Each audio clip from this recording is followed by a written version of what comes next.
Yep. My name is Phillip Churchill. I'm from Portugal Cove, Newfoundland.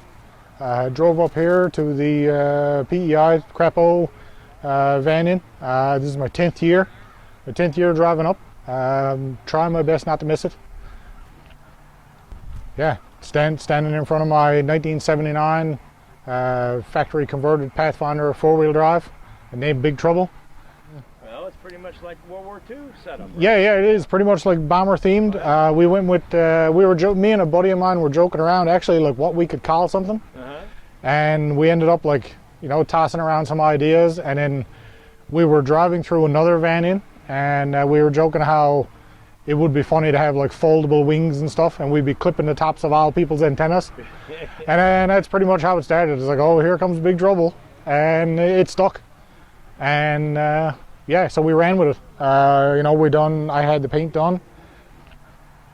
And then I just kind of mixed in the interior, and I like made all that out of some used pallets and stenciled it myself, and yeah, it is what it is today.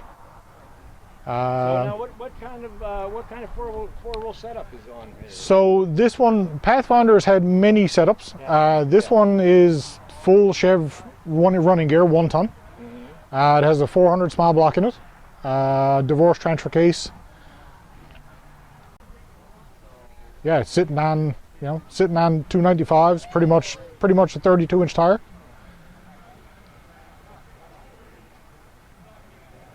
Yeah. Drove it up from Newfoundland a couple of days ago. Cruises along the road. Like anything here, it has its own personality. Yeah, absolutely. But like you don't have to chase it. One arm out the window. I've got the driver's tan to prove it. One arm out the window and one on the wheel, and just enjoy the ride. I like your little. Yeah, that was a little winter project to kind of break up the monotony. What is that, oil can? That is a paint thinner's can, some PVC pipe, broken shovel handle, there you go. And yeah, tripod and some dollar store bullets. Yeah, it broke up the winter monotony, because over in Newfoundland, I mean, we could have snow for 7 or so months, right? Oh yeah. Yeah, oh. Winters get long, right? Wow. Yeah, so yeah, you do what you can to try to stay busy some nights, Yeah. Co-pilot on this side? Co-pilot on that side, yeah. Me and my father used to travel a fair bit, and we were pretty much never seen without one another. So if I went anywhere without him, or he went anywhere without me, someone would always make the comment, I said, "Where's your co-pilot at?" So okay. Yeah, like years ago they had guest or something there, but co-pilot went on there, kind of for him. That's cool. Yeah. Very cool. So now, where did you find all this stuff, or did you make it? All that was made. Yeah.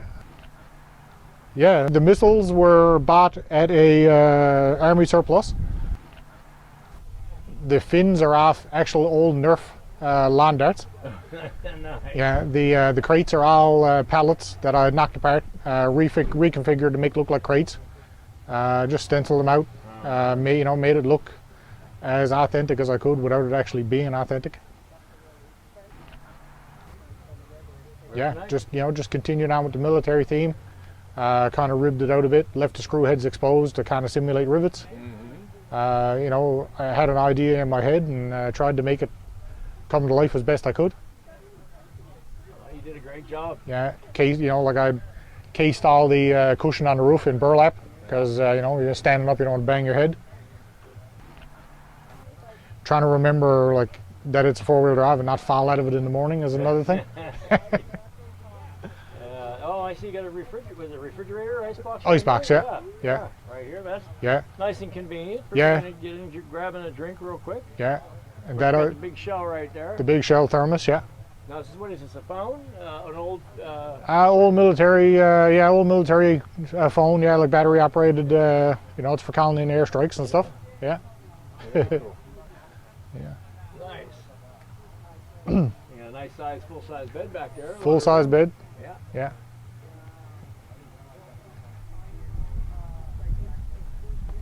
Get the flag up there. Got the flag up there. Keeps a little tiny bit of sun out of my eyes first thing in the morning. Yeah. And shows where I'm from. Yep. Absolutely. Perfect. Love it. Now, what do we got up here? You got a different headliner up here. Different headliner. Yeah, that was all tan color when I got it. and I dyed it all black. Oh yeah, looks Yeah, great. yeah, fit it up there. You know, tried to do stuff on the, you know, kind of on the cheap, and you know, make it my own, right? Yeah, you don't have to spend a ton of money. No, you don't. You really don't. No. You just have to have a little bit of imagination. Right? Yeah, that was it. Like the little, you know, the little sight mounted to the dash there. I mean, that's, you know, that's a piece of pipe and a bent, you know, and a bent bolt out of the gun sight. Right here, mounted to the dash. Yeah. Yeah, there you go. Yeah, it's 4 small nails, you know, a sleeve of a piece of pipe and a bent bolt. You know. There you go. Right. Good idea. You know. Love it. Okay, so let's take a look on the inside here. The Sure. driver's side. Oh yeah, you got some pinstripe here. A little bit of pinstriping, just to, you know, kind of take away from the, you know, the plain, you know, black look. And being a 4-wheel drive conversion, it's they were all given their own tag to say that nothing was, you know, no vehicle weight was altered. Okay. You know, so everything stays the same. Like if it weighed 2,700 pounds, then it still weighs 2,700 pounds. You know. Okay. Yeah, so we got the little low back buckets. They came out of a Blazer. Oh. They seemed I had high backs in there, but they just didn't look right to me. I had thought about putting like the actual aluminum bomber seats in there, but I thought they'd be super hot and an uncomfortable ride. Yeah. So we opted for those when I was you know, when I was reconfiguring some stuff.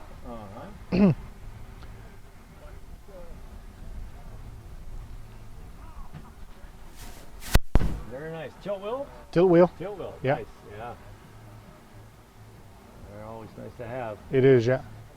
All right, so yeah, the Sirius sound sticker, people see that all the time and think it has a massive stereo in it, and it actually doesn't. It still has its cassette player, but when I bought it, the carburetor was a little iffy, and I wasn't quite sure, and I did have to drive it back to Newfoundland. So I went to a company in Truro, Sirius Sounds Off-Road Performance, and ordered it, like, you know, told them what I needed, and I was leaving to go home. And the guys overnighted me in a new cab, had a guy install it, and you know that I ordered an Elbrock cab, and that's what I'm running. It hasn't let me down, and the guys were great to deal with. Like I said, ordered it overnight, and I told them like anything that I can do for you, and they were like, well, you know, we can give you a sticker. And I said, well, give me the biggest one you got. There you go. And you know, we bannered the top of the window, and it's been there ever since. Very cool. Right? And you got the big lights up there for. Got the big lights up there. Being from Newfoundland, if anybody knows anything about it, we are pretty much overrun with moose. So it's nice to have those up there. You know, if you're nighttime driving or something, the last thing you need is 1,600 pounds of pissed off meat in the seat next to you. Yeah, it's nice to be able to see what's coming at you. So yeah, so they're up there. That bar that they're mounted to didn't fit the van, so I had to cut it, put a piece in, extend it out, you know, so it fit all the lights. But again, it's all a part of making it your own, you know. Yeah, yeah. So yeah, we're, like I said, we're all here. You know, everybody has their van here. Everybody's van. I mean, you look around, everybody's van is they're pretty much driving their personality. Nothing is the same. But yeah, like, you know, if you've ever thought about doing something like it, grab a van. Doesn't have to be a full-size van like this. Could be a minivan. A van's a van. And yeah, like, you know, come by, see what it's all about. You know, check it out, meet some people. You know, I've heard many people around here, like, you know, the older guys that say, like, we're friends, you just haven't met yet, basically, right? Yeah. And yeah, like, there, you know, like, there's a couple of people tooling around Newfoundland that, you know, that are here too. And, you know, yeah, pop over and check out, you know, check out Newfoundland, check out the island. There's loads of stuff over there, and you know, people fall in love, and they kind of don't want to leave, you know. Very nice. So, yeah, like, yeah, grab a van and live, check it out, Join you know. us, right? Yeah, join us, all right? All right, man. Yeah. Well, hey, nice meeting you. Oh, same to you, man. And definitely happy to see what you got here. Yeah. Really appreciate you showing it to us. Yeah, well, you know, I appreciate like everything, you know, like, yeah, I mean, I appreciate the video and like being offered that chance. You know, I mean, I'm no good for speaking. I'm probably going to sound horrible, but like, it is what it is, right? Yeah, it sounds fine. Right? Yeah, But yeah, you know, like, yeah, I mean, I appreciate, you know, like I said, I appreciate getting the coverage and just being able to talk about it and let other people know. absolutely. Because, like, I mean, we've ran across, just since I've been here yesterday, we ran across like multiple people that didn't even know any of this was going on. Yeah. And I myself am one of those people. 2014, I bought a short wheelbase. I had owned a van since I was 16. I'm 44 now. I had bought my recent shorty that I have now. Well, I say recent, but I bought it in 2010. I customized it, flares, all that stuff. And I drove it for a few years, up till 2014. And then I got contacted by Darcy, actually. And, you know, he said, like, come over, like, stuff's going on. And I had no idea what was going on. Yeah. So I drove, over completely blind, didn't know what I was driving into. And this is my 10th year back. There you go. Right? 10 years in a row, haven't missed one in PEI yet. And I've driven over 10 years and I've attended 15 runs like in the Maritimes. Yeah. Cool. You know, because a couple of times I left my van over here, flew home, and flew back. Right? You're like all of us. You're hooked. That's it. I mean, I got a whole story about, you know, what got me into vanning. Try to run it down real quick. Like when I was 5, there was a van going around Newfoundland called the Outlaw. On one side it had a guy walking his horse through a desert. On the other side there was a guy dressed in like leather garb, and he was leaning on his Harley, and he had his woman with him, and she had her leather chaps and stuff on. And I fell in love with that van when I was 5 years old, seeing it in the stadium. And I remember holding my dad's hand, and I said, I'm gonna have a van like that someday. So flash forward to when I turned 30, I had started a new job, and I was driving a guy home that day, and he said, what are you into? Trying to figure me out. I said, well, I always liked old vans. And he said, my buddy had an old van years ago. He said, called the Outlaw, but you probably don't remember it. And I was like, man, like, what are the odds? I said, yes, I remember it, right?